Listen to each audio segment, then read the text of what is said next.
That would be fine. All right. He's showering today. It's okay. Okay, are we on? Yes. Okay. Good evening.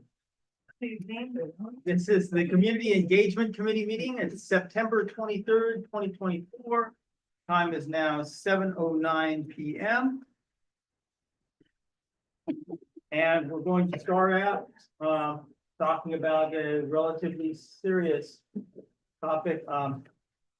Millie Sheehan, a beloved Greenburgh retired psychologist, and her daughter-in-law were killed in a car accident. And the family is doing the best they can.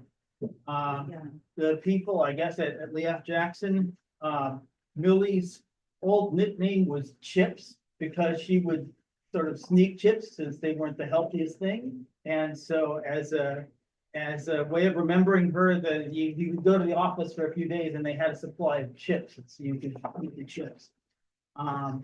There's the fire department at Scarsdale. There's a meal train for the Family Memorial Fund, and a fund for the children, which has raised several tens of thousands of dollars, and the grandchildren. And if you want to take a look at it, it's on the agenda. It is a link to the Hudson Independent, which has a listing of all the things that are available. And this is your lingering hunch. And if you want to send condolences, for now, you should send them to the town hall, care of Joanne Dudek, D-U-D-E-C-K. And we're going to have a moment of silence. No.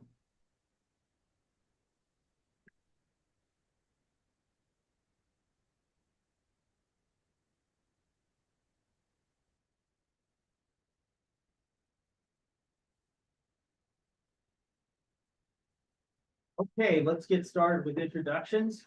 I'm going to start out with the people in the room. If you have anything short to say about yourself, go ahead. I'm David Warner. I'm a board member. And I've been in the district, I guess I've been on the board for 18 years.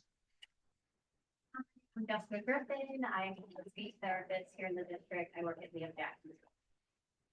I am the proud principal of the Lee F. Jackson School, which is among kindergarten, first grade, and just happy to be here tonight. Thank you. Hi, I'm Dr. Iverson, Superintendent of Schools. Hello, Rebecca Sampalayo, I'm one of the board trustees. I'm Carol Allen, a community member. I'm Adonia Mans, and I'm a trustee of the board.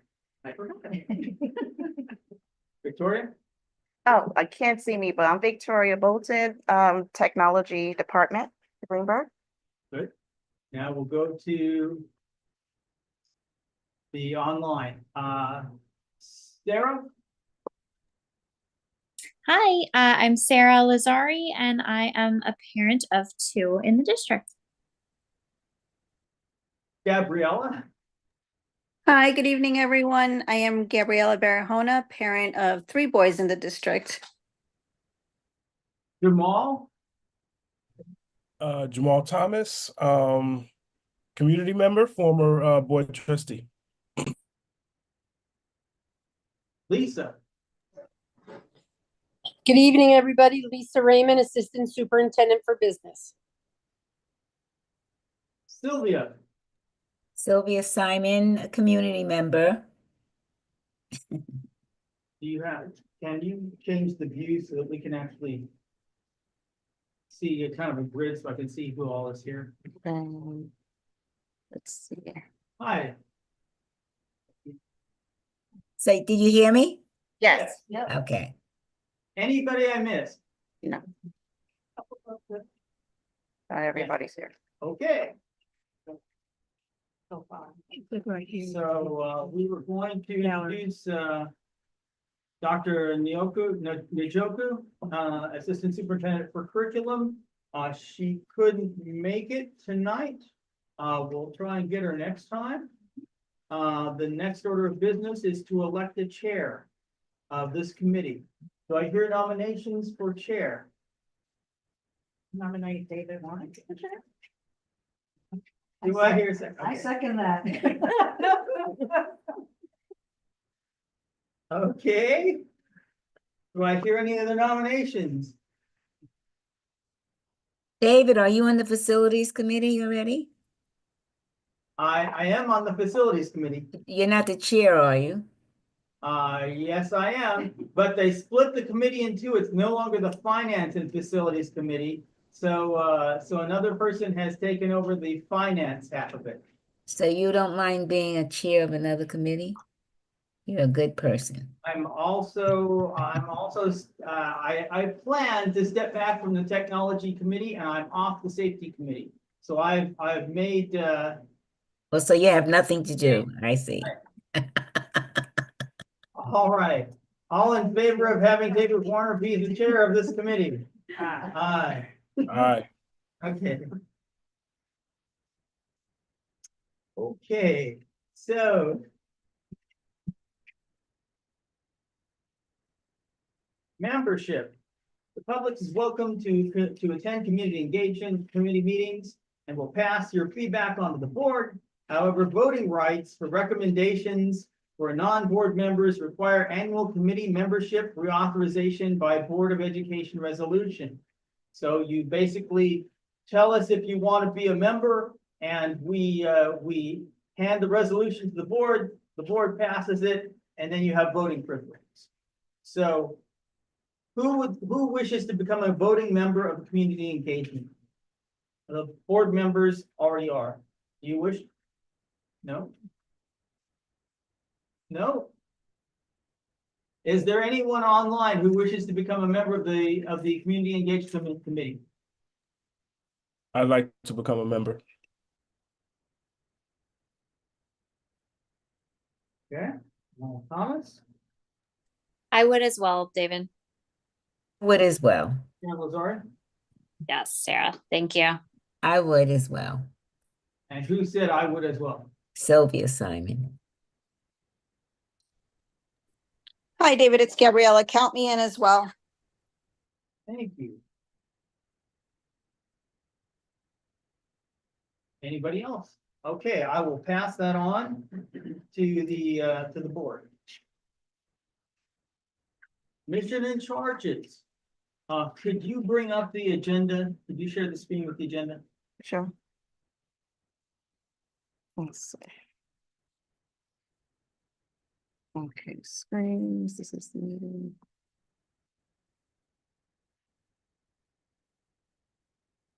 Good.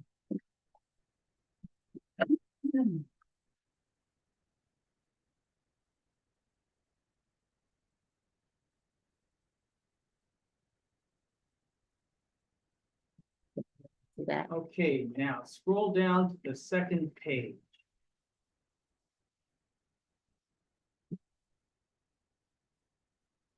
There we go. Okay. Can The, everyone see it? mission and charges for the CEC as of last year were as follows.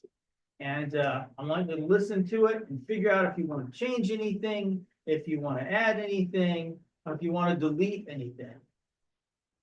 The GCSD Community Engagement Committee shall engage the GCSD community by serving as a liaison between the Board of Education and all members of the community by delivering clear, concise, and timely information through a variety of two-way communication platforms. Charges. Oh, first, does anybody want to modify the mission statement? Yes. I suggest we engage the Greenburgh community and say the GCSD community. Greenburgh. Okay. Any other? Charges. Make recommendations for a district-wide communications policy with procedures. Make recommendations for ways to increase and create partnerships and communications with PTAs, local business organizations, civic organizations, and municipalities. Make recommendations for a plan to implement a community-wide survey to gather information regarding our district to include, not to be limited to, our students' educational experience, including its effectiveness, the effectiveness of our current communications efforts, the student, faculty, and staff needs of the district. Make recommendations to continue to build community trust and strengthen perception of our schools. So those are the charges. Does anyone wish to modify anything that they see here? Is this last year's charges that you repeated? Yes. And my question is, was a plan to implement the survey done last year? Is this still a relevant charge? Well, is it still relevant to find out our students' educational experience? So the charge is to make recommendations for a plan. Has the plan already been created? You're talking about the first bullet, Bullet number 3, bullet number 3. make Recommendations for a plan to implement a community-wide survey to gather, okay. Have we already done that? I know that the superintendent has in fact, surveyed, some of our population. Is that not correct? Give a 3-question survey. Yes, but it was, the one that was in my weekly update was around, yes, so what it was doing was surveying our community to find out types of topics of interest they would like for us to focus on through our parent university. So we offer several parent universities that are small vignettes, training kind of presentations, not trainings, but information that we give out relative to programs, initiatives, things that are coming up. And our experts in IB, we may do one in special education, we may have one. It's a parent university to help and keep our parents informed and our community. So the survey was to find out the kinds of topics our community would like to have us do this year. We do every year, but so it was a 3-question survey. It just went on Friday. So there's a method of sending surveys home such that everybody who's a parent, correct? Gets This was to the parent. Yeah, this was not out to the community, only our parents and students. Okay, so it sounds like this has not been done, but the tools are available. So I So think we it's have still relevant. recommendations for implementation of the survey. Yep. So we.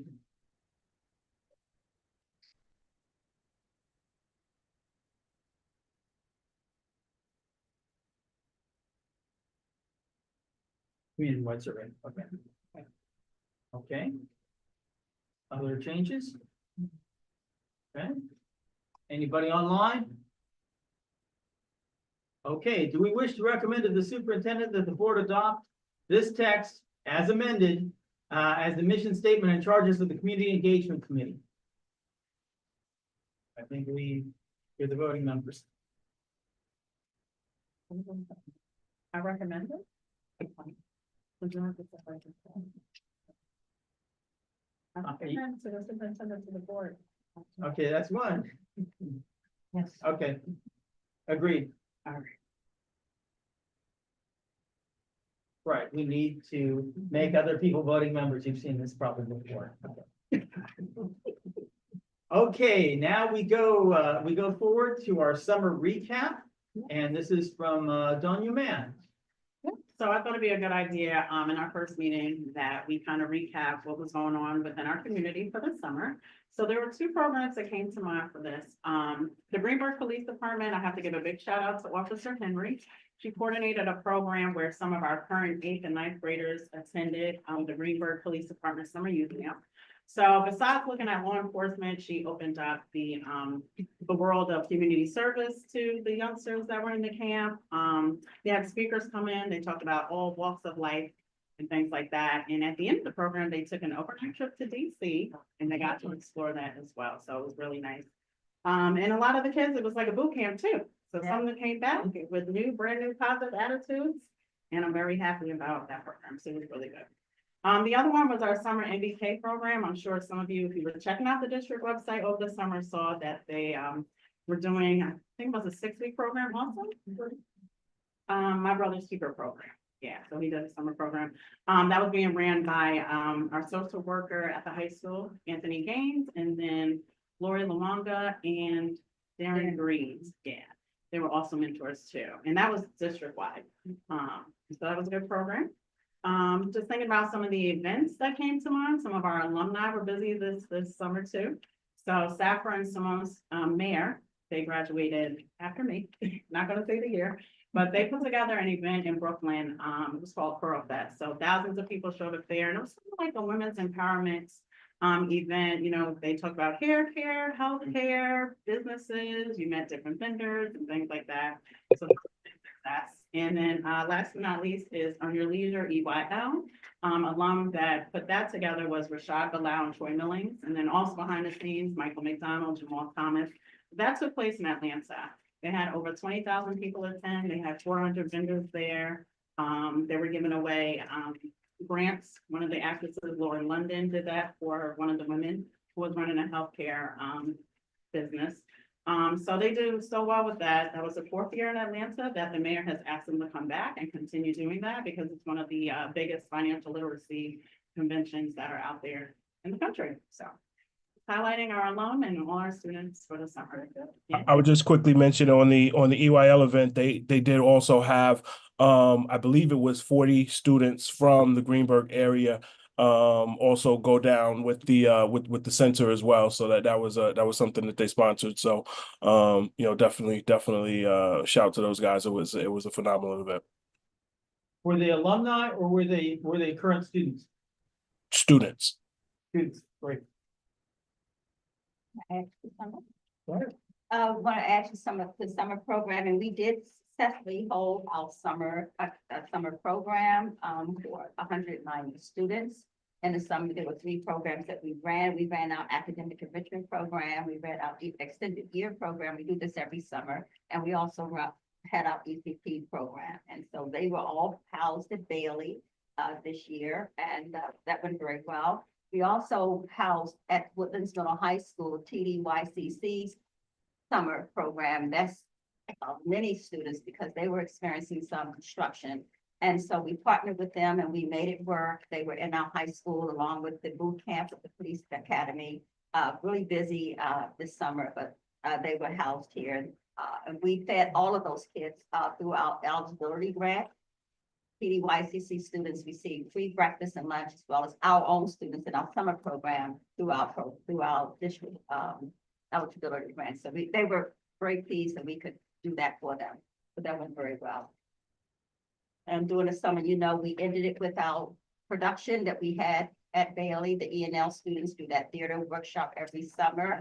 And so we had JKJ Productions come and all the students did a wonderful job performing and recreating Annie Jr. And so that went very well and many parents came. That link was up for a while for people to see it. I don't think it is now, but all in all, it culminated with a very nice production. So we do that every year and we went right up to August with this program and had to swing right into getting the buildings ready as soon as it was over. The link is there's a presentation on the Google Drive of what happened during the summer program, and it does have a link in it. And I tried as of last night, you can see an entire production of Annie Jr. in the RJ Bailey gym. So it's there. It was very, very nice. Okay, and now any questions on that? We're going to move on to the school opening, and we have a little slideshow, and I would like the superintendent to narrate. Take it back to the first slide. Okay, this is the roof of RJ Bailey. Look at that. Coming along nicely. No rain is getting through. It's really progressing. This has been an ongoing project. It's been progressing every year. We're close to completion and looks great. The next picture is this happy first day of school, which is the logo we had on our website. As I speak about our website here, I hope all of you on the call have had an opportunity to visit our website. It has been upgraded. It looks amazing. We have just kind of rebranded our look, looking more professional, and as well as getting out the word, being more communicative and sharing the good news and being sure that we post that information for our community members as well as our parents to stay abreast of what's happening in the district. So take a look at it. It looks very, very nice. I think you would like it. The next picture are just some pictures of opening day. This is where we are right now, Leah Jackson. Look at our wonderful students. All showed up the first day. We were so excited to see them. See some great pictures there. The next one is moving to High View, and there's Mr. Mastrangelo in front there. The next step, we just keep going, Bailey. Just some snapshots for you to see of just how kids showed up. We're excited, bright-eyed, ready to go. We hit the ground running, and they were just so photogenic and just excited to be in school. The next one, I think, is here we are at the middle high school. Kids are hugging and they're getting off the buses, and everything was just going very, very, very, very smoothly as we started the first day of school. We are deep into the work now. We're now almost at the end of the month. We're way into instruction activities as we get further in the agenda. I'll talk more about that. So great opening. This is my superintendent conference day. That was the first day teachers were back. And here I'm just recognizing some of our outstanding teachers in our district who are with one of the Penny Awards that I take time that day, every time I'm with staff, to recognize those teachers who, and many of them, all of them do well. Everyone in this district, all our teachers do a great job. This is just recognizing every now and then those who go beyond. They get a Penny Award, Penny being a metaphor for we can never pay you for all you do, but we recognize what you can do. That's the hope. And so I talked about our DEI initiative where we're rolling this out this year. Moving into, how we now take everything we're doing through the lens of DEI. So this is one of the quotes I shared at that program on the screen. Diversity is when you count the people. Beautiful, and inclusion is when people count. More pictures here. Here you see Trustee Mayers, our board president. She's doing her opening, welcoming comments to the whole district, faculty and staff, non-instructional and instructional teachers and staff, and she did a great job setting the tone for the year, representing the Board of Education members, clearly articulating expectations and her support of the board to the district, to them, and appreciating all they do. That's me. And then here is our assistant superintendent for curriculum, instruction, programs, and personnel. She's new, started August the 5th, Dr. Ogechi in Joku. She comes to us from East Ramapo with experience in these areas, and she's been filling in nicely, and so far things are going very well. She's learning her way, doing a little listening and learning tour, but meeting with people individually, finding out where we are on things, filling in where gaps are already, and beginning to establish the vision and direction she would like to fill this role. So it's going well in 1 month. This was just a memorable day. Hot that day. Was it not hot? It was very, very hot. We were all there, but it was, but this was the groundbreaking, where we just all came together for the groundbreaking contract about energy performance contract. And we were there with, we had many guests to come. Down below. You see Andrew Stewart Cousins, who from her busy schedule made her appearance. And then on the right, down the right, you can see what those solar panels will look like when this is all done.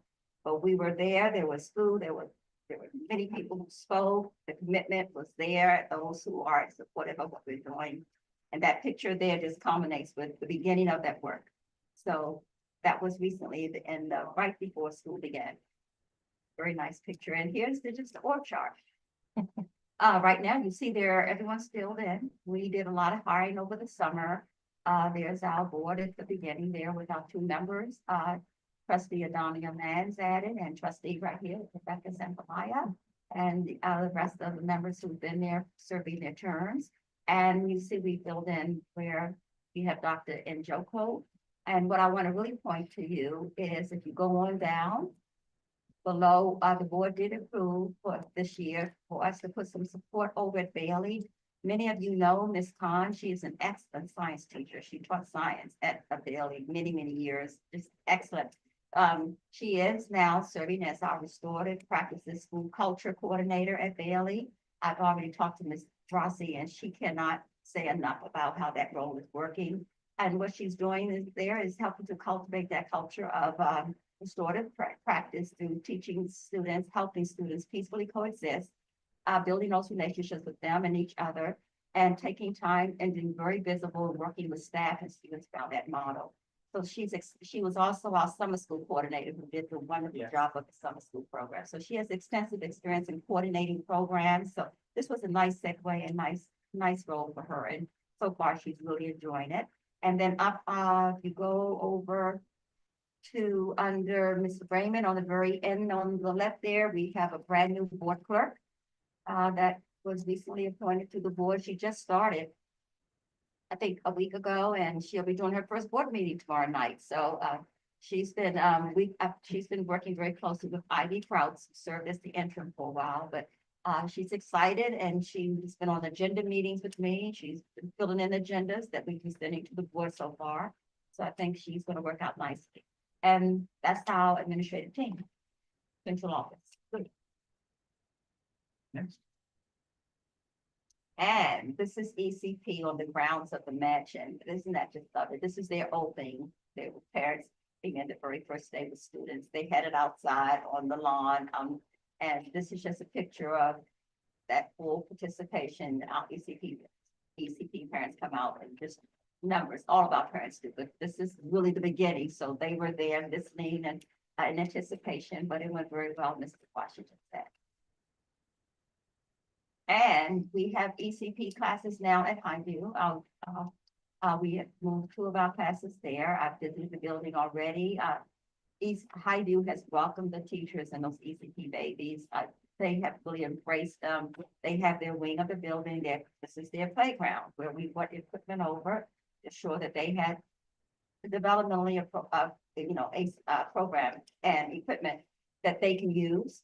They have their own entrance. So although they're part of that building, we make sure that they are in and out and not, and very safe while they're there.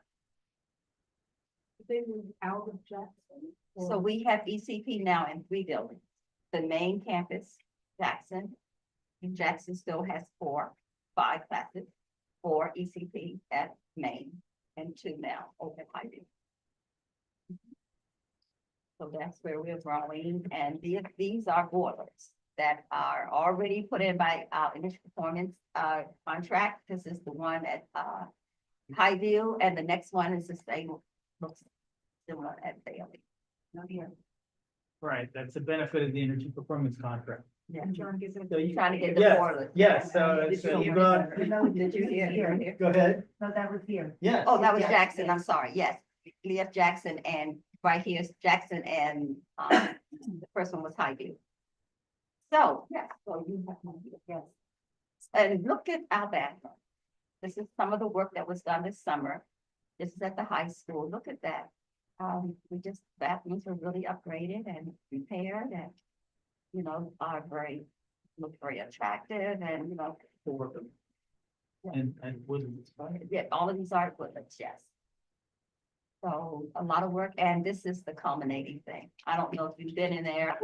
RJ made it on the I've already been there. They have this is the auditorium at Bailey. Look at that picture. It is beautiful. 3. Oh, since I've been here, it's been 3, so before, right, but Since you, we have, First. oh, I don't, It has that's, to be a little over 3 years. I yeah, don't think our kids, our current 8th graders. Didn't go? In that auditorium. No, it's. and it was so nice to see the parents in there for their back to school night. I mean, they came in and they went to the auditorium, not the gym, the auditorium. And the carpet's coming, so the carpet's not down yet. We're waiting on carpet for the floors. The drapes for the windows are at the cleaner, so they'll be coming soon. A lot of light is in there now. The production booth is up in the back, but we can use all 3 doors. You can enter in all 3 ways. There's stages working. The floor below right there, you can see it's nice and long, so they can also put chairs there if they want. They had all the technical equipment down there, so the microphones and all could be heard. And it looked like a real theater where people were comfortable sitting where they were, some sat in the back, and I thought this is absolutely amazing, and we had enough seats. And the upstairs is functional? And some people went upstairs. Upstairs is functional too. And you, as you can just see it from the stage, this is from the stage, it's depth there, it's this. And this, I can't tell you how the Bailey's teachers feel. This is sort of moving into a new home. They just love it. They just are beaming. They were smiling. They were so happy. And at their back to school night when I was there, they all were down front and just so proud. So thank you to the Board of Ed. Thank for you, the Tom commitment. Avenanti, for $500,000. And Thank you this for is- talking him into it. Yes, because it started 3 years ago with Tom Avenatti. We just said we need money and he gave us what, 500 to start us. Okay, we're gonna start this work. It's been 3 years since my coming here. I'm glad this has come to fruition to see this. So this looks like the chairs there are like a bluish gray. So she picked out a nice carpet that will contrast with that. The drapes are blue like this. Julia, yeah, Yes, oh, she did. yes, she got involved in the process. Oh, okay, that's good to know. So very, very nice, very nice. So we have a lot to celebrate here. A lot of great things have happened, and this is, now that's equipment and facilities. Talk to you a little bit more now about academics. So, we have a strategic plan. We just finished our first school year about strategic plan. I've gone over it many times. It's been on the website. I want to share with you a few highlights and the 5 focus areas. We have 5 focus areas in our strategic plan, student success. So just finishing our first year, we also just finished a full year of training and restorative practice. So Ms. Khan is right on the mark. She had a full training of this last year, so she knows the model, she knows the concepts. That's why she's doing it so well. And this is part of our SEL initiative. We are continuing to explore explicit instruction in IB and IB concepts across disciplines and all grades across the district. We did have in our IB testing this year, more students who took an IB exam and scored a 4 or higher. So they not all were on the DP diploma track, 20 out of 25 were on that track. So we want to get more kids involved in the IB diploma track. But we are IB for all. So you don't have to be DP diploma track. We just want you to try an IB course. And many students are enrolling in IB and did well. And I think that was the result of our Equal Opportunities Initiative that we brought here 3 years ago, which helped build confidence in students and work with staff and how to increase that confidence and sustainability of kids once they get in those classes to be successful. So more kids are venturing out and taking an IB course. So we are very proud of that. As of June 2024, 68% of the class of 2024 successfully completed at least one standard level or one IB level, high level IB course. So we have over 50%. That's looking very, very good. And now iReady and ELA data. I don't know if you've been watching it, but we have continued to increase the percentage of students on and above grade level in both reading and math across the district on those assessments. And we have MOY middle of the year, and then end of year, we saw significant gains in those results. Let's see, we sustained the average of students performing on and above grade level. I did say that. In the area of infrastructure, I don't know if you know, we have completed 95% of phase 1 construction projects. That's something to celebrate. As of April, we did that. So noteworthy. That included repairs in every building. Ventilation.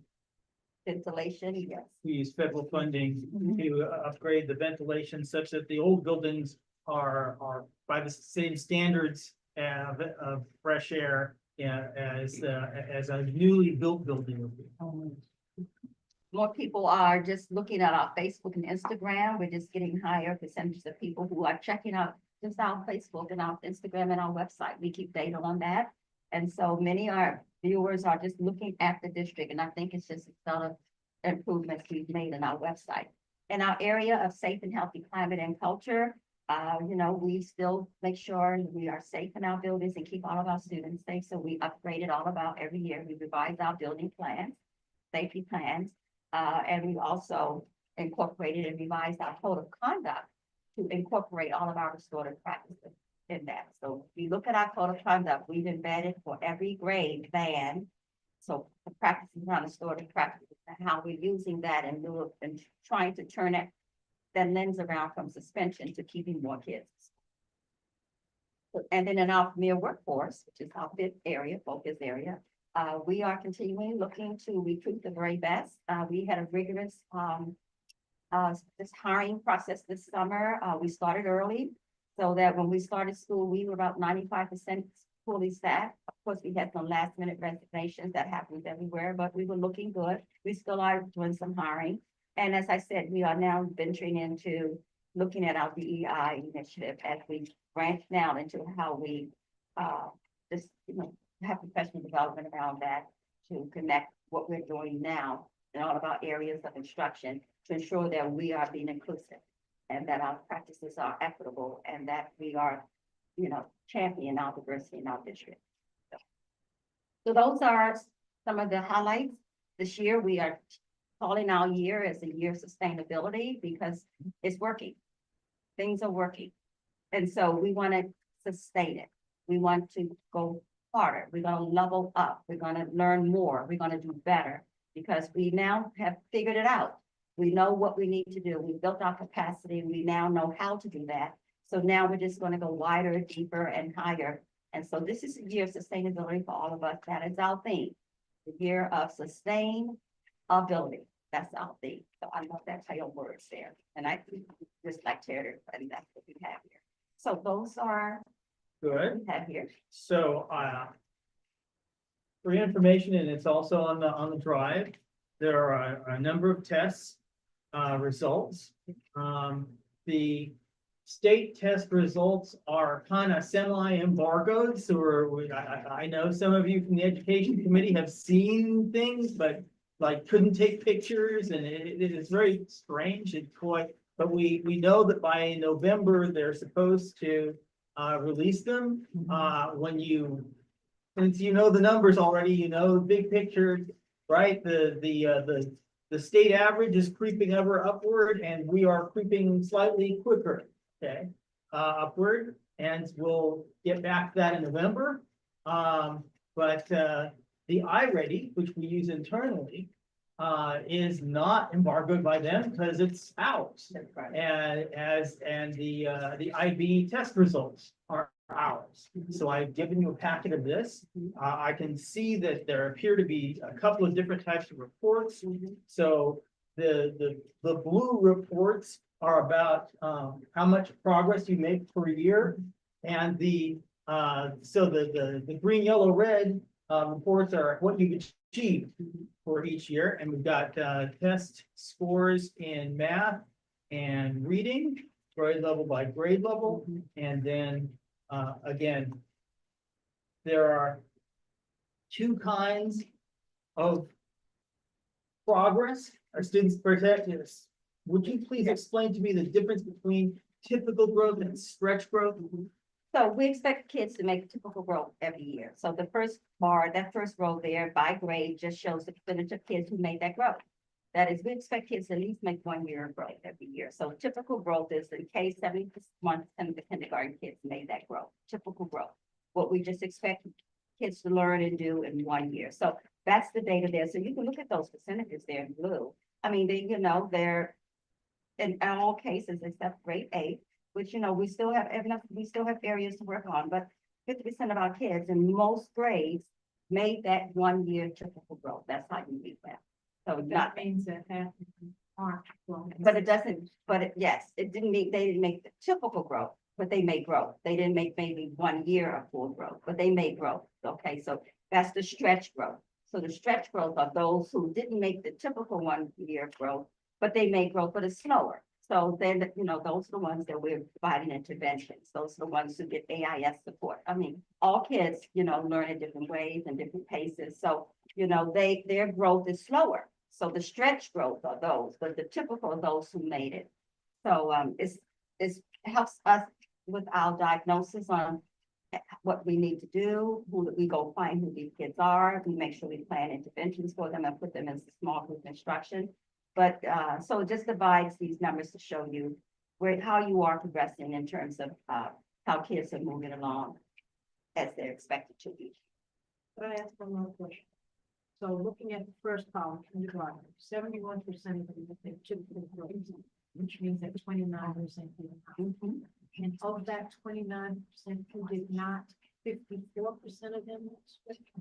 That correct interpretation? I don't think, no, I don't think that, that means 29% did not make their typical growth. Right. And so, yeah, I will, let me verify the stretch growth in terms of what that.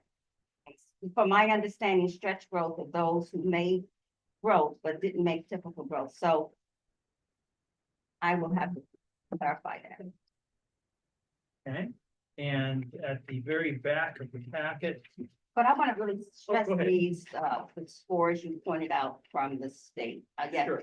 preliminary, please understand, preliminary really just means, most times that data never changes. They just call it preliminary until it's finalized. But I think that's something to champion and to really celebrate, because at the state level, you know, that the yellow bars here, when you look at that data there, is the state. When a district does better than the state, when the state says, this is what we did as a state, that is all across the state. That is that grade across the state. Think about every third grader across that. And then you look at Greenburgh, what was that data says, of all third graders across the state, our third graders did better. Of all, so it's nice data to look at. It's preliminary, meaning it could be 1% less or higher when they finalize it in November. But it's still good data to look at. You just watch the green bars. We clearly are doing better. In grade 8, this is one of our challenges here we're working on, but in literacy, but in grade 8 math, we were very pleased to see that 60% there, and that is one teacher. Grade 8 math is taught by one teacher. Those are her kids. So that's very good to know. And then you look at science. Science is this year the first time we did very well, and this is the first year they did it electronically. How can online people get to see that information? the next meeting of the Education Committee is on October 16th at 7 p.m. The topic is academic supports. You can go there to a certain extent, and they'll probably let you peek. When you get to the month of November, then the state will allow things to be posted, and it'll be on data, the NYSED, to compare all of our test scores across the board. And then, you know, anything and everything from that last year is fair game at that point. So that, Yes, she strayed into the state test results, which she knows are good. Well, the student, You want to copy this back? yeah. Yes, That's what you. correct. And the test scores that we can look at are on the Google Drive, and I sent you a link to it. And then the last page of the document shows how many people Okay. made what score On the on IB. IB courses. So you can kind of look at the test, the IB test that's offered, and just read to the right, and you can see the scores over the high. You can see the scores over on the end. You see the 4s, you see the 5s. We have significant amount of our students, but you know, who scored 4 or 5, 3 or higher. You just have to look at your test itself. So you have a lot of 5s here.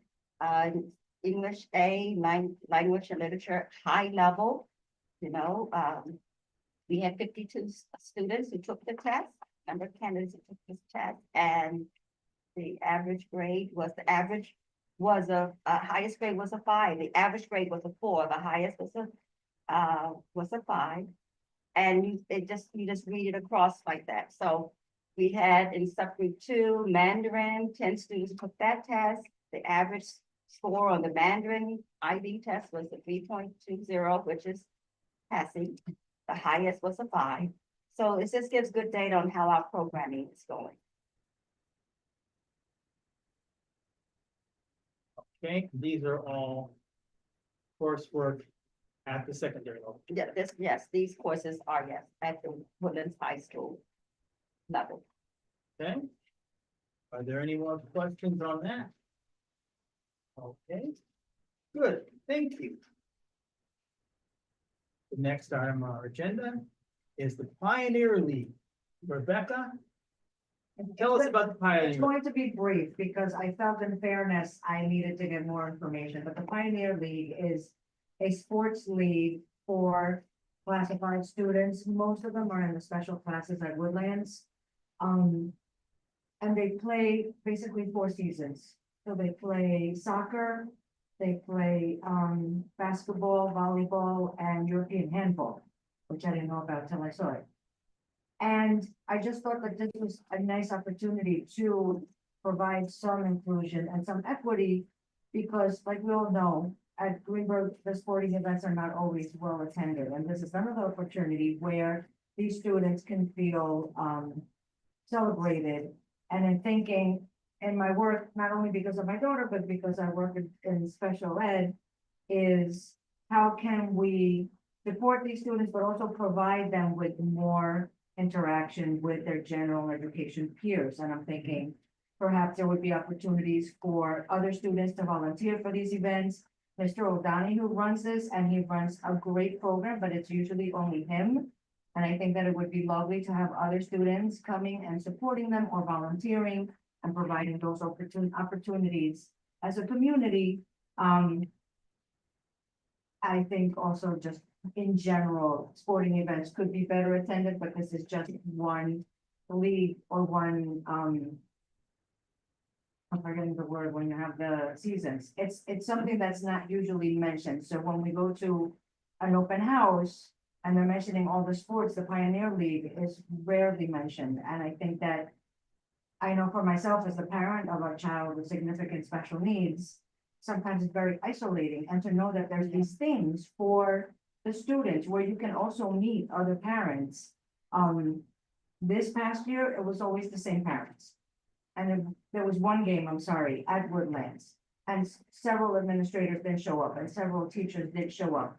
But I just imagine how good these kids would feel about themselves if there was just more attendance. And it started formulating in my brain when we went to the inaugural game. I believe it was Mount Vernon, and they had not participated in it. And so our team traveled to Mount Vernon, and I mean, they had such a huge audience and just cheering for the kids, and there was just such a nice feeling about it. And lastly, and I'll get more information, is the students then culminate attending the Special Olympics at West Point. And that is one place where we could really use some volunteers and more, for lack of a better word, hoopla, because the entire team is crowded under this little tent trying to get shade. And then everybody has to go to different events at different times. And while West Point has all their cadets volunteering, parents were the ones that generally had to bring the students to their event, because Mr. O.D. can only be in one place at a time, but he was running across the field back and forth, trying to get to everybody, to their award ceremonies, to their races. And that would be another opportunity for students to volunteer and participate with their school. Trustee Sambalaya. Yes. Can you hear me? Hi, it's Tracy Mears. Just so everyone knows, the president is an ex officio member of all committees, so that's why I'm allowed to be here. I do want to ask, are our Pioneer League students included in our homecoming this upcoming Saturday? I don't believe so. I have to get more information, and that's where I wanted to be fair to Mr. O.D. In the past, I have not seen them. They are included if they're a senior or in their classes, but as a league themselves, I don't believe so. Okay, so Dr. Maybe that's something we can start or look at, how to properly include them as well in their homecoming. that, because homecoming is where, you know, many members of the community come up to the campus, and are participating and active. I don't know if the Pioneer League has already begun this season, if they have uniforms, or at least if they could have a section in the stands where they're sitting and recognized, or something nice. I'm not sure, but to give, as Trustee Sambalaya was saying, to start to truly include all of our students in our homecoming and athletic activities, if possible. There in the WISE program, an option, you can do just about anything, and therefore you can volunteer for this and get credit for it as a WISE project. In the IB, there's a CAS, community active, and service, right? The S is service. So, and it runs for 2 years, the display of the WISE program. So there's a possibility of a source of volunteers right there. Right, and I was also thinking of the National Honor Society students. They need to have a certain number of volunteer hours in order to be able to even apply. So who would they contact in order to find out more? Who would parents contact, or? Anyone who is interested. I think Mr. O'D and Mr. McCoy are good sources to contact. Mr. O'Donoghue does teach the life skills, which is trying to be rebranded, I believe, from my conversations with Mr. Giarrusso. But he runs the high school classes. He's the teacher for them, and then he's also the Pioneer coach. So they have practices. It hasn't quite started. There are uniforms, and Mr. O'Donoghue takes the uniforms after each game and washes them himself, and then they're ready for the next game. So it's, you know, it's really a labor of love for him, and I was very impressed last year when my daughter had the opportunity to be part of this, that she wouldn't otherwise would be able to be part of a sports opportunity at Woodlands. Very good. Okay, any questions on that? September highlights. Dad's Take Your Child to School Day was successful across the district. Might want to put you on the spot. How was Dad's Take Your Child to It was School? amazing. We probably had roughly 150. Oh, wow. Oh, Yeah. Gary was trying to also to have Yeah, about so- 60. Yeah. It was amazing. We always get a great turnout, especially at this age. And, you know, the fathers were so emotional. They were like, oh, what an opportunity to go into the class and sit down with my child. So it was great. It really was fabulous. I remember Munchkinland. Yes, Yeah. it's really shocking how small everything is. But good. Let's see, the football team, well, we beat right next 20-8. It's great. It was a great game. I don't know where to look for the soccer team, wins. Do you have any idea? I don't, unfortunately. I know both boys and girls soccer won, but Would our board president know by any chance? Tracy, do you know how many wins the soccer teams may have had? I don't know how many wins the soccer teams have had. I'm sorry. I know the boys did not win today. I just don't know the record. I'm sorry.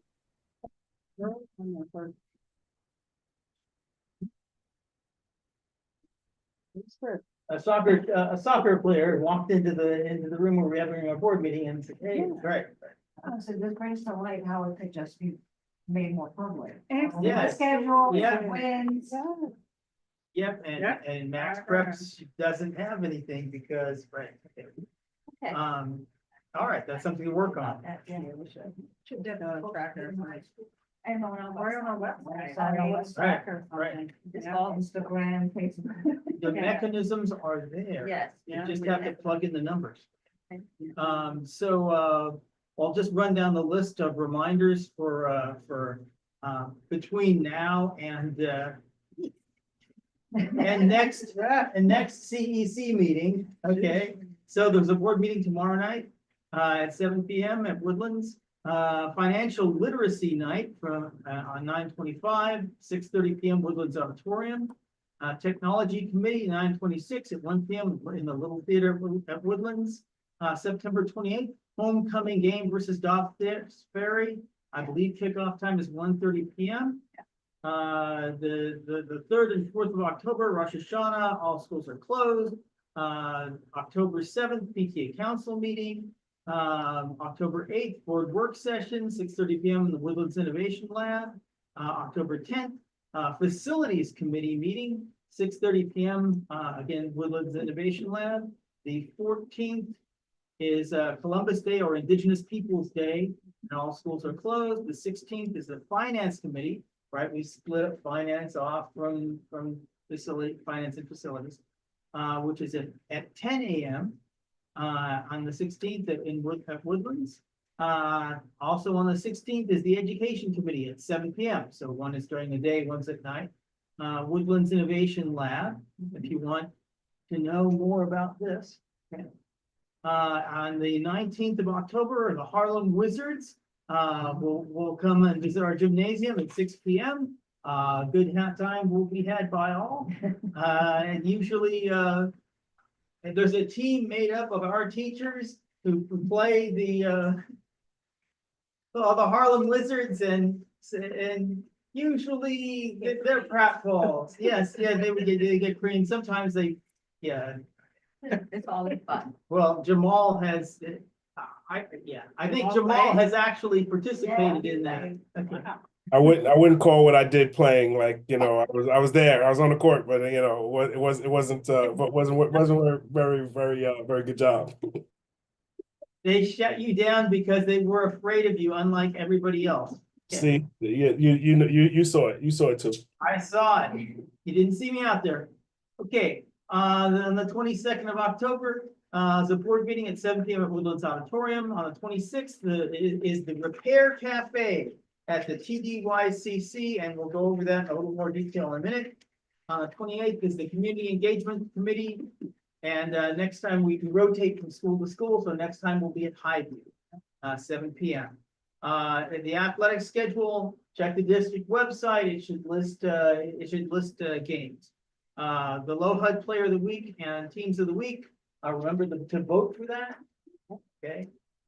So if more people vote from one school than another, then we win. Do we know when they actually publish who is up for voting? I feel like it gets put on Facebook almost too late.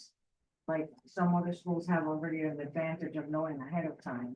Yeah, I don't know if it's like, I don't know the criteria to even become player of the week or team. I think you would have to win first. Yes. Right, okay, so that's step one. When to post. Right. Okay, that's it to do, okay? Planning events for this year. Here's a list of past events, and we can, in certain cases, that I think they're pretty much guaranteed to keep going. In some cases, they've been discontinued, and we may consider whether we want to do anything or expand something, and take a look at the list. STEAM Night held at the Woodlands Cafeteria.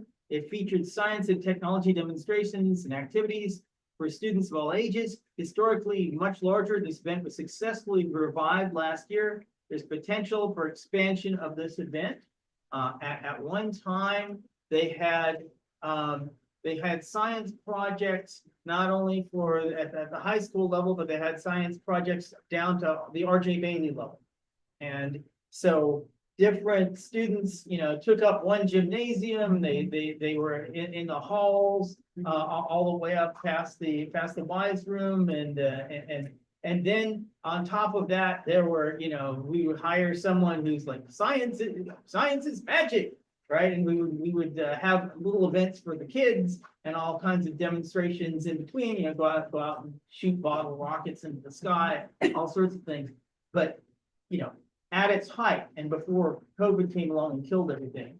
So that we revived it. It could get bigger if we want to push forward and think about this program versus others. The student We did have a small version of this last year in Innovation Lab. That was very nice. So we are planning to do it again this year. We could expand it, but it was, we had all kinds of nice science creations there and activities for parents and students engaged in. A lot of A robotics. lot of robotics. And the science fair projects. Or I think they were middle Fantastic. school, yeah. Yeah. Well, then they had this at Bailey too. You guys, did you go to that one? Okay. Yeah, Bailey did They something. did something like that. Yeah. I remember the man with the birds of prey. At Bailey? Woodlands. Oh, Before okay. Oh, we yeah. shut down. It was awesome. Gotcha. Yeah, last year they had a same night at Bailey. To your point, maybe it makes sense to try to combine, I don't know. And I even think ECP does something. We all do it. Right? Yeah. That's what I thought. Something. So it's- We have it's- the week, science week. Yeah. Mhm. Yes. Yeah. But Our going food. back to that scheme, I'm not, prior to COVID, every building participated, so teachers would prepare activities. And then you could go to your school or, you know, any favor activity that you would like to participate in. So it was it was a true district-wide Mhm. event.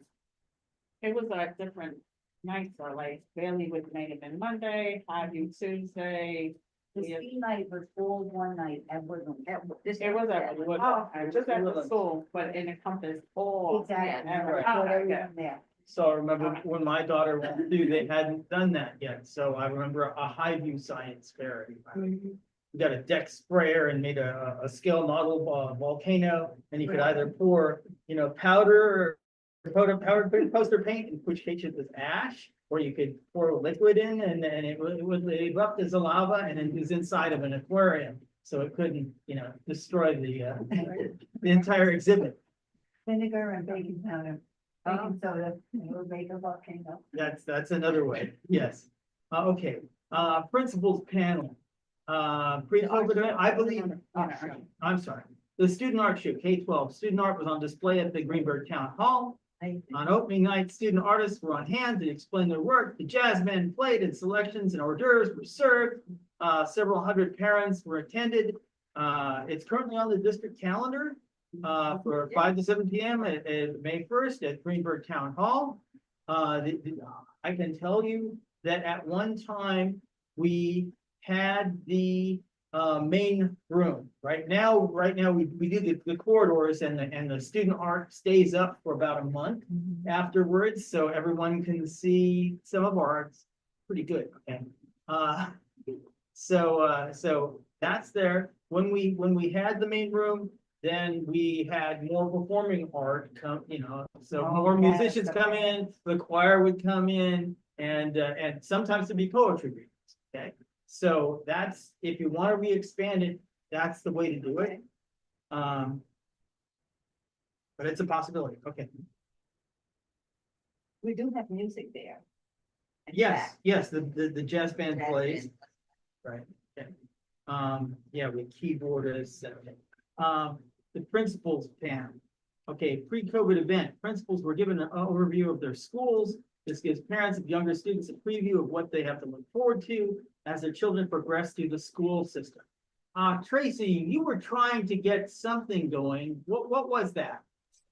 I'm not supposed to participate in the meeting, David, but so I know the PTA council, I think it was, before I came to the district, so I don't know if you were involved in any of it, Trustee Warner, but the PTA council, when I first started coming to meetings, shared that they used to do something called the principals panel in conjunction with the district.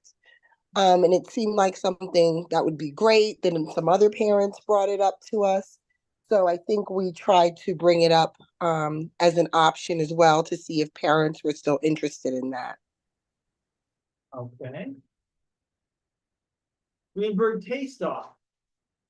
A successful event sponsored by the Falcons Nest Booster Club, in which local restaurants provided samples of their food.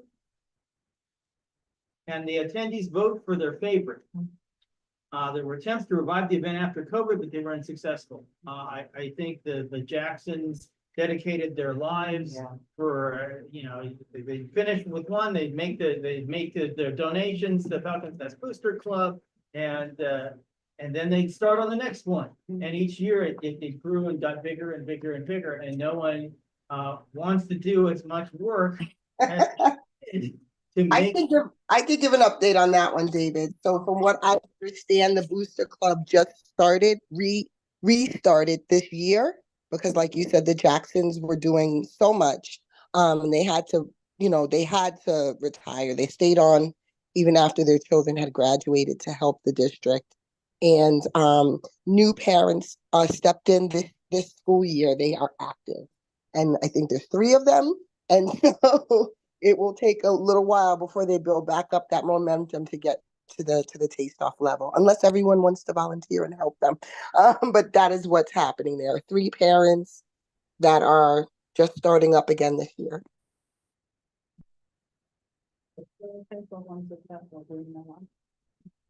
It was very successful. No, it says here that you trying to revive it, but it was unsuccessful. Because no one wanted to put in enough effort to get it to go. Okay. So it could be, yeah, if they were to. I don't think it ran, they tried, but Yeah, they tried it, right? That's what I Right. thought. but I think we couldn't get it off the ground. Gotcha. By we, I don't mean get it off. Yeah. I know. Okay. I see. Lack of. Okay. Yeah, there you go. There you go, yeah, don't wanna shoot volunteers. Harlem Wizards, the Harlem Wizards basketball team play against a team comprised of Woodlands faculty, and comedy ensues. This event was successfully revived after COVID-19, and it's on our list, so you should, if you haven't been, go. The boys basketball, varsity boys basketball team were Section 1 champions, became one of, I'm sorry, this doesn't belong here. So all we have to do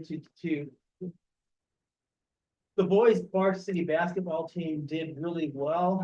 And then people that I hadn't seen in 20 years came out, and it just kept, snowballing more and more. And it seemed like a giant Woodlands reunion. So all you have to do in order to make that happen is to win state every year, but. Okay, so that's a tough one. Okay. Back to school barbecue at Yosemite Park. This was Jamal's child. This was not an official school event, but drew a large crowd from the community.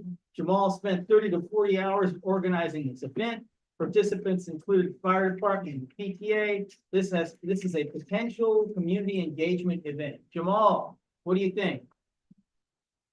I mean, well, we're back to school now, but it to do something, in the spring or end of year would be great. Or you're talking about doing it again for 2025, 2026 school year, or 20, yeah. Like the end of the year, Jamal. Sounds like fun. Yeah, I think that we definitely can examine that, and as long as we're able to spread out the work a little bit, I definitely would be happy to be involved with something. Good. I nominate you. He did a great, he was cooking the food, barbecue. So, yeah, so we gotta come up with a list of what you need. Got it. Good. Okay, so. And now we have a short segment on the Repair Cafe. Victoria, can you look and see if there's an attachment for Repair Cafe? It's a file named Repair Cafe, and it's a flyer. So It's in if you Drive, can right? bring that up, then that would be good. Is it in a Drive and Share? It is on the drive I shared. Okay. And it's not in the fixed subdirectory. So you have to go up one. Yeah.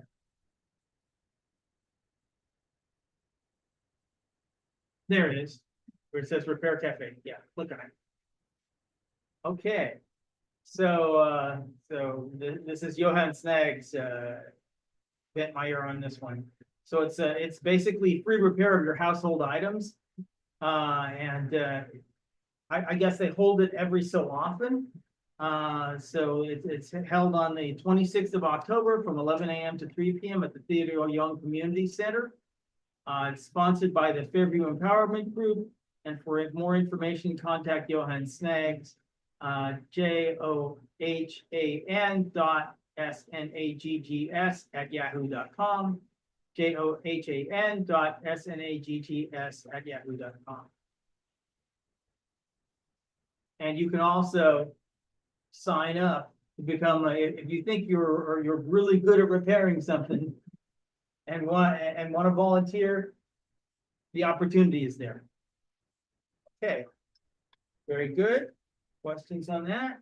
All right, so now we come to Edgemont Incorporation and Dr. Carol Allen.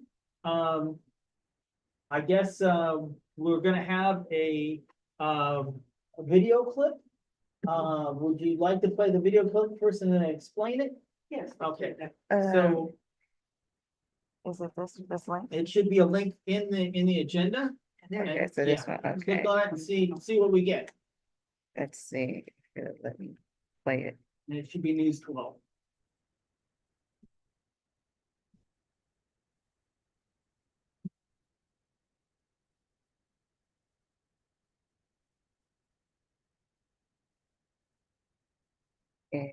Don't know if it's gonna let me It's, play it. Close some resources here. Yeah, I can't. Those people in Edgemont and Greenburgh had a lot to say at a public hearing on Edgemont's petition to become a village. Oh, yeah, I think. I Close can't, it, I have close to a close, tab somewhere and see if you get any more. yeah, I will have to close Zoom out. That's the thing, I can't close out. Close that out. Okay. How about channel dashboard? This is well. News 12's Julia Rosier is joining us from Greenburgh right now with those details. Julia. Greenburgh Town Supervisor Paul Feiner says he's going to make a decision on the legality of Edgemont's petition under village law in the next 10 days. But there have already been 2 other petition efforts before this one that were rejected by the courts. I hereby object. I hereby object. I hereby object. I hereby object to the incorporation petition. My objections to the petition I hereby object to the incorporation petition as inadequate, as inadequate, unlawful, and in violation of New York State village law for the reasons contained in the documents that I will hand to Supervisor Feiner at this time. Greenburgh residents who came to the hearing gave documents to town officials outlining their objection. Very good. Some of those concerns include higher taxes and losing town revenue. But some Edgemont residents tell us they want the ability to elect their own mayor and board of trustees. It stems from wanting to be able to chart our own future when it comes to things like land use and zoning and planning, and having more control over our tax dollars. If they truly embrace the importance of education, exposure, diversity of children in our town, they will not support an action that would withdraw resources. Greenburgh town officials say the decision on this petition will be posted on the town's website. In Greenburgh, Julia Rosier, News 12. And they put that together in only 2 hours. Wow. Right, because they actually showed that difference around 10 o'clock that night. Yep, very nice. So I think everybody has heard what's going on in Edgemont section of town, which is the wealthiest section of town. For reasons which they say is zoning, which tends to be code word for we don't want to associate with poor people. So they've been trying to petition. This is the 3rd effort. The petition was submitted in July. The public hearings were held in August and we adjourned until last Wednesday night. The Saving Greenburgh Coalition that I have been working with for the past year and 2/3 presented objections. Those are mostly individual interest groups saying that we believe that our objections are valid.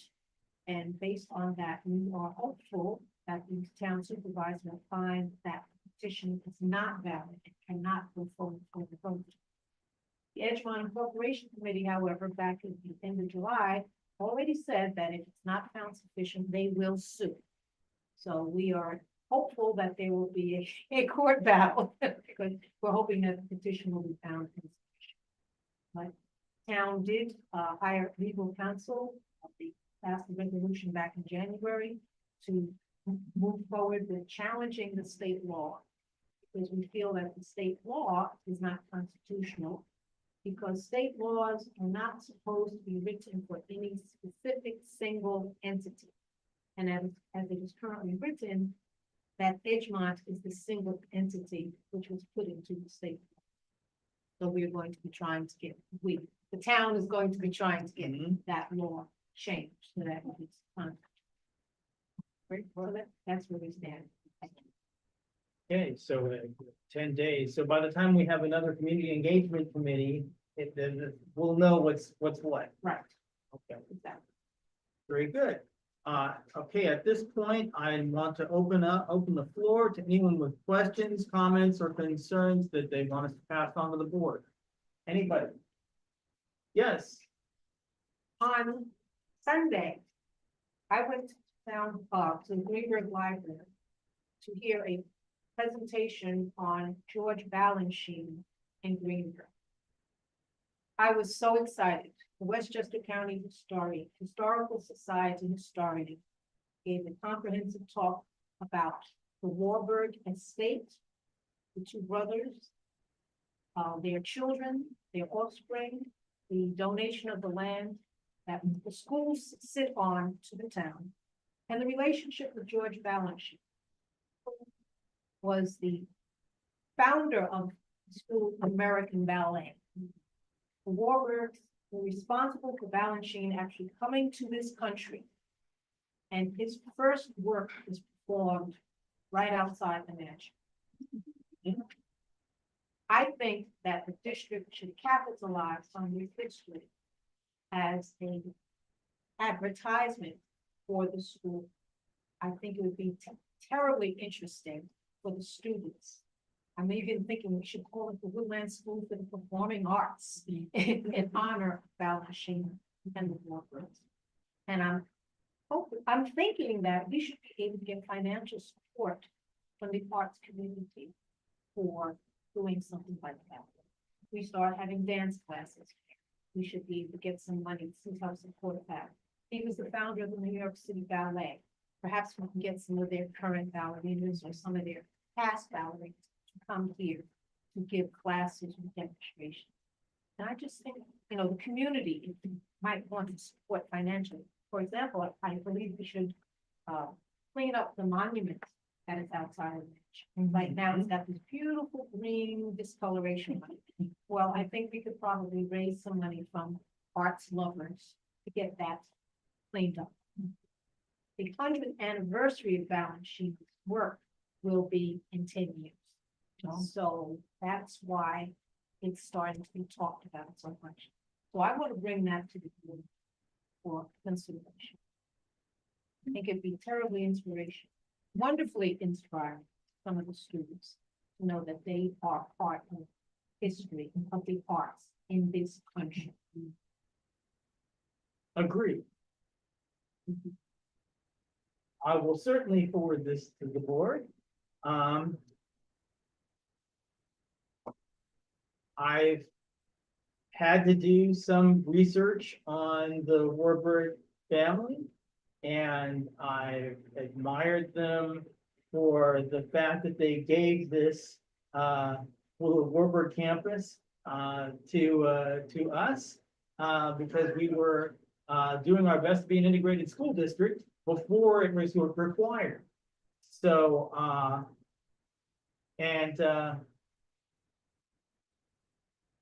we should be proud of our history. This is an example of how rich people should act. And I support the arts. My daughter did ballet for 10 years. So yes, I agree. David, I just want to echo that sentiment. You have always been supportive of the mansion. I just want to say that. I know you're being very careful with your words. Me, not so careful. What I do want to correct though is that the Warburgs actually awarded the campus to Greenburgh 8, which was the district that had minority children, and they specified that they wanted minority children to always have a place for education. And then when the districts merged, as you said, a true integration model, the Greenburgh 8, of course, because they had the property, although the property was in Hartsdale, merged with Hartsdale 7 and became Greenburgh Central 7. And that property became property of the Greenburgh Central 7 school district. That mansion is historic, although we did not declare it a historic building because there's a financial piece to it. I'm very happy to hear that Dr. Allen was able to get additional information. I had heard that information before, I think from you, David. I think you shared a lot of information as well in the past. And when we talked about opening the mansion, I was very much in favor of it having, of course, administration in there, but also performing and visual arts component to it so that our children can practice and perform. And if Dr. Allen believes that there's ways we can get funding for that, maybe we should look into that. I'm definitely for it. I know you've talked about it in the past in the finance and facilities meeting. Now it's a facilities meeting. So I'm hoping you're putting it on your calendar, Trustee Warner, so it can be brought up again and really looked at. It's on the queue of the top 6 projects. But we will look again. Okay, Thank you so much. good. Other topics? Anybody online? I have one. Go ahead. Hi, Samantha Ives. I'm speaking at the moment on behalf of the PTA Council Board. I know you've heard this, but for the community and for the community engagement community, the PTA Council is happy this year to reintroduce a special education PTA. We will have a SEPTA this year, which is an opportunity for community and advocacy for all of our parents, with particular attention to our special ed families, to find resources and share our strengths anywhere we can. So thank you, Trustee Simpliano, for sharing what you did tonight. I took some notes, and at this moment we're in a listening and learning phase, and also in a communication and connectivity phase. If you are interested in learning more, please contact PTA Council. You can find us through links on the website. You can Google us, find us on Facebook, or you can email us at gcsdptacouncil475@gmail.com. Thank you. Thank you. Other comments, questions, concerns? We just got a text, the Low HUD Player of the Week. Yes. For soccer, it's Jordan. So tell everyone to vote. You got until Wednesday, right? I don't know. I can't say the last name. Oh, You know what I mean? I can jump in. Hold on.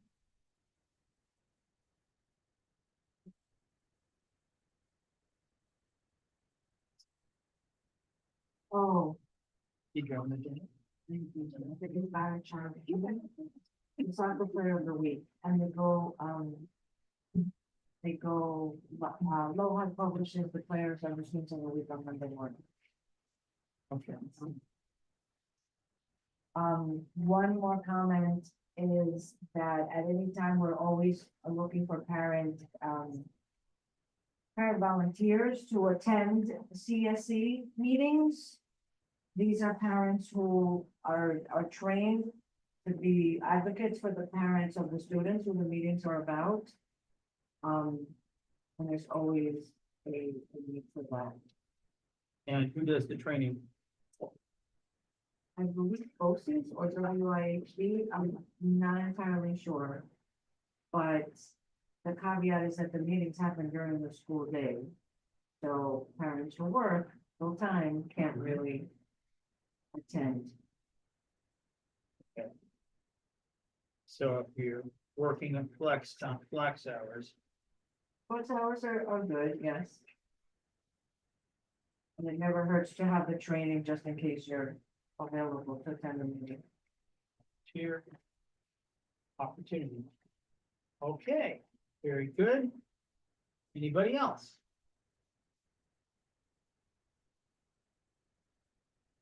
The next CEC meeting is scheduled for October 28th at 7 p.m. Do I hear a motion to adjourn? Do I hear a second? Second. All those in favor? Aye. It's 8:34. Thank you. Thank you. Thank you. Thank you so Thank you. much. I'll be on by 9:15. A lot on the agenda.